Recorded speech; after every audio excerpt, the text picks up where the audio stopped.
Meninos, bom dia. Nós vamos trabalhar agora com a proclamação da República e nós vamos trabalhar com uma parte da República também, dessa República da Espada e da República dos Coronéis. Primeira coisa que a Milene quer falar com vocês é o que é a palavra República. República é uma palavra latina que, se a gente fosse separar essa república, essa palavrinha em duas, ela seria res, significa coisa, pública do povo, ou seja, coisa do povo. A república é para o povo, pelo povo e com o povo.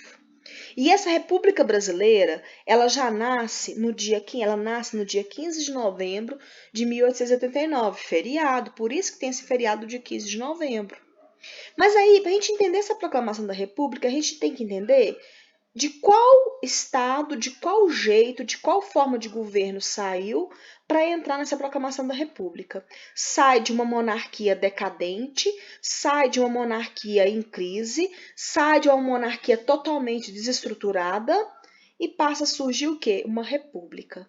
Vocês já aprenderam comigo que monarquia significa é uma forma de governo onde que existe um rei manda, ele comanda.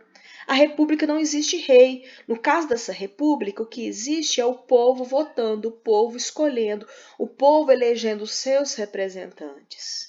Bem, o que são fatores nessa partezinha aqui da esquerda, aqui no caso de vocês, da tela da direita, né? Nessa partezinha aqui onde eu estou passando o mouse aqui. O que significa esses fatores aqui para acontecer essa proclamação da república? A primeira coisa, a elite cafeeira, uma questão de sucessão do trono, que eles não sabiam ao certo quem que ia suceder esse trono. E aquelas três questões que eu sempre falo com vocês, que é a questão religiosa, a questão militar e a questão escravista. O que seria a questão religiosa que eu contei para vocês no início do ano?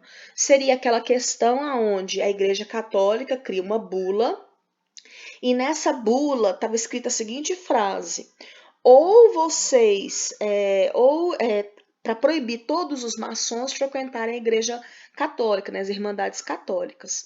E aí, o que acontece? Dois bispos baianos barram esses maçons na igreja católica, são presos pelo Dom Pedro II e criam um clima de animosidade, criam um clima, sabe, ruim entre a monarquia e entre essa igreja católica. O que é a questão militar? Após a Guerra do Paraguai, o que acontece? Nessa Guerra do Paraguai, os militares acharam que ia ganhar um soldo melhor. Um soldo, vocês sabem o que é, um salário melhor. Contudo, não acontece isso. E quando não acontece, eles também tiram o apoio do rei, deixam de apoiar o rei. E por último, que é a questão escravista, que seria o quê? Essa questão da elite cafeeira que perde mão de obra com a abolição da escravidão no dia 13 de maio de 1888. Então, diante disso, esses três fatores é que provocam a queda da monarquia. Não sei se vocês lembram que eu falei para vocês que o rei estava lá no trono, sendo segurado pelos três, sendo segurado pelos senhores de escravos, sendo segurado pela Igreja Católica, sendo segurado também pela Igreja Católica, os senhores de escravos e pelo exército. E de repente ele vai perdendo gradativamente esses apoios. E quando ele perde esses apoios, o que acontece? Ele cai. As consequências, sem participação civil, proclamação da República não teve participação da população. Tanto que essa proclamação da República tem até um jornalista, que ele chama Aristides Lobo, que ele fala o seguinte, que o Brasil, o povo assistiu bestializado à proclamação da República. O que significa isso aí na prática, essa frase? Significa que o povo não sabia se era República, era de comer, passando cabelo, se era um novo shampoo da Avon, ou o que é, por quê? Porque não sabia. Uma população praticamente todinha analfabeta, mais de 90% da população analfabeta. Não sabia nem o que significava República.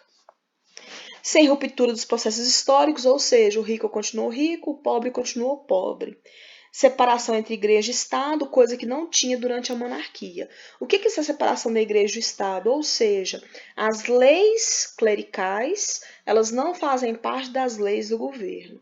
O Estado agora é um Estado laico, ele é um Estado para todas as religiões, e não somente uma religião.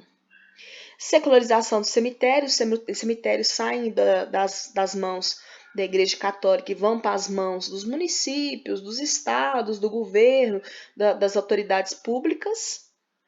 O Estado centralizado muda, deixa de ser centralizado, deixa de ser monárquico e passa a ser federativo, ou seja, dividido em estados com autonomia, tanto que os estados, cada um dos estados tem a sua própria Constituição, logicamente que a Constituição não pode ferir as outras constituições, né?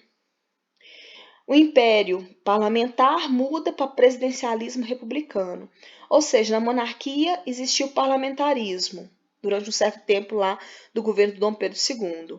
Passou para ser um presidencialismo republicano, ou seja, iria ter um presidente eleito de forma republicana, eleito pelo povo, tá bom? Depois, onde ocorreu? Na Praça da Aclamação no Rio de Janeiro, pelo Exército Brasileiro, levante político-militar, mais os abolicionistas. Isso aqui, ó, na época, o povo assistiu assim, meio assim, tonto, porque achava que era simplesmente os militares estavam saindo a cavalo por si só. Eles não imaginavam que era uma proclamação da República, tá bom? Bem, essa República Brasileira ela é dividida em duas fases nesse momento. República da Espada, e depois, quando vai surgir os outros governos, no caso do governo do Prudente de Moraes, é a República Oligárquica. República da Espada tem esse nome porque todos os governos eram militares. São dois governos deles, é o Marechal Deodoro e o Floriano Peixoto. Depois dessa República da Espada vem a República Oligárquica, que a palavra oligarquia significa dos ricos. Olig significa poucos, arquia, governo, governo de poucos, ou seja, dos ricos. No caso, era aqueles antigos fazendeiros ricos, tá bom?